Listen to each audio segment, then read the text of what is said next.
Have you ever wondered how a man of power can turn into a mastermind of financial fraud?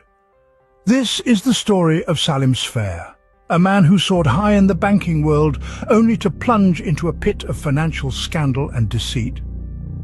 Salim Sfair, the chairman of the board of directors of the Bank of Beirut and president of the Association of Lebanese Banks, was not just your average banker. Along with his co-conspirators Riyad Salama, Samir Hanna, Nadim Kassa, Saada Jari, Antoine Senawi and many others, Sfair was a key player in the destruction of the Lebanese economy, leading to the starvation and oppression of the Lebanese people. A heist that could surpass $200 billion, this scheme involved thefts and bribes of the ruling class, making it one of the largest in history. Sfair used his position and the resources of his bank to orchestrate one of the most elaborate money smuggling and laundering operations the world has seen. Cyprus, along with other places in Europe and Australia, served as safe havens for these illicit activities. In 2011, Sfair founded a company in Cyprus, Sfair Bancorp Limited, which became increasingly active after 2016, connecting with various other companies to serve his fraudulent operations. Investigations revealed a web of repeated transfers, loans and complex financial transactions between Sfair and the Bank of Beirut London and Sydney, where most of his transactions landed, painting these activities in a shade of grey suspicion.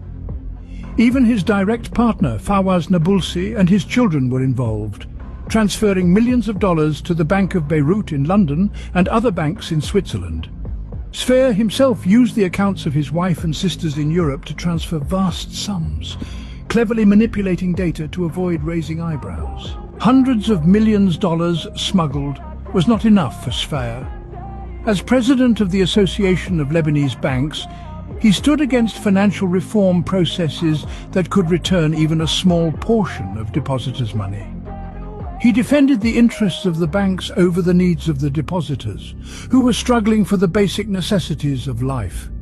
His greed continued to grow as he began secret attempts to liquidate his properties and assets in Lebanon and smuggle them abroad, leaving depositors with no chance of recovering their money. Thankfully, Judge Ghada Aoun stepped in, issuing judicial decisions that prevented Sfair and other bank owners from liquidating any property unless the money remained in the banks for the benefit of paying deposits. This led to a strong backlash from the bankers, who launched a campaign against Judge Aoun and used their suspicious relationships with some complicit judges to try to handcuff Judge Aoun's investigations.